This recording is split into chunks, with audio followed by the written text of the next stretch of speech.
if you go to see a professional when you have a crisis, psychologist or a physician or a lawyer, let's say, you bloody well better hope those people are telling you the truth. So here's an example.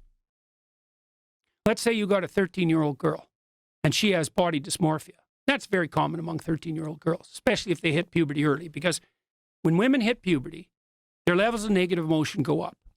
That's a very well-established clinical finding. And the reason for that, likely, is that when women hit puberty, the world becomes more dangerous to them, right? Because they're sexually vulnerable. And that's also when you get body dimorphism develop, so men get bigger than women. And so, women should be more intimidated in relationship to physical combat because they're not strong enough to prevail. So they should be a little more anxious about that. And so they're sexually vulnerable, so they should be a little more anxious about that. And then also, they should be a little more anxious because they have to take care of infants. And if you're going to take care of an infant, you should be a little more sensitive to threat because the infant is extremely vulnerable. So anyways, that kicks in women when they hit puberty. It's very well documented. This is why women have 3 to 5 times the rates of anxiety and depression worldwide. It's because their baseline levels of negative emotion are higher. Okay, so now, but that also translates into something very specific for women. So anxiety and depression, shame, guilt, all those negative emotions, they make you self-conscious. And self-consciousness takes the form of bodily shame in women, much more than in men. So if you're a girl and you hit puberty early, so you're dealing with the complexities of all that when you're still pretty immature, and your negative emotion goes up, the probability that you're going to negatively evaluate your body is virtually 100%. There's no difference, especially in women, between feeling bad about their bodies and being high in negative emotion. It's the same thing. So I just interviewed this Chloe Cole, who's detransitioning and suing her so-called medical professionals who rushed her into a double mastectomy at 15, and the wounds have never properly healed, by the way. So that's her life. And I basically ran her through a clinical interview. I said, hey, kiddo, when you were 12 and miserable about your body, what the hell was going on? She said, well, I thought more like a boy. She's a little autistic, so she's more thing-oriented than people-oriented. And so she didn't get along with girls that well. And then she was dreaming that she'd turn out like Kim Kardashian, but she turned out to have kind of a boyish figure. And then she thought, well, I'll never really be a good, full woman. And so maybe I should be a boy. And she started to toy with that. And then she went to her medical professionals with this body dysmorphia. And instead of sitting her down and saying, look, kid, you hit puberty kind of early. You got a partially autistic personality style that makes you a little more comfortable with boys than girls. And every girl there is suffers body dysmorphia at your age. So just tap her cool. The fact that you're embarrassed about yourself and feeling inadequate, it's like, that doesn't mean you're marked out as pathological. It certainly doesn't mean you're a boy. No one ever told her that. That's like basic information, man.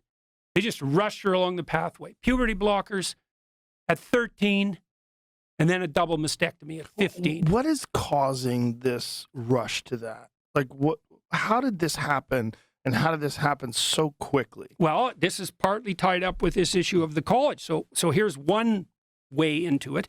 So now professionals are bound by law to offer gender-affirming advice. They're bound by law. Okay, so this is what this means. If you bring your 13-year-old in to be evaluated by a physician or a psychologist, and maybe she has high levels of neuroticism, tilting towards depression and anxiety, and then that's making itself manifest in bodily discomfort, now that's being shaped by this cultural fad that insists that if you feel uncomfortable in your body, it's because you're of the opposite gender. That's the psychological epidemic part of it. And we can talk about that in a little bit more detail. But now you're duty bound by law, if you're a professional, to say, oh, you think you're a boy? Yeah, absolutely. You absolutely, 100%, you are. What can we do to facilitate that move forward? And that all got, what would you call, pushed into the law under the guise of the elimination of conversion therapy. So, unbelievable. Now, the problem with that is, you see, if you're a therapist or a physician, you don't affirm someone's identity. That's not your job. And your job is not to deny their identity either. Your job is to help them explore their identity and hopefully to develop it. And so someone comes to you, maybe they have body dysmorphia. And so maybe they're anorexic. That's a form of body dysmorphia. And so the first thing you do, if you have any sense, is you note that that's stemming out of an underlying, more global proclivity to suffer from depression and anxiety.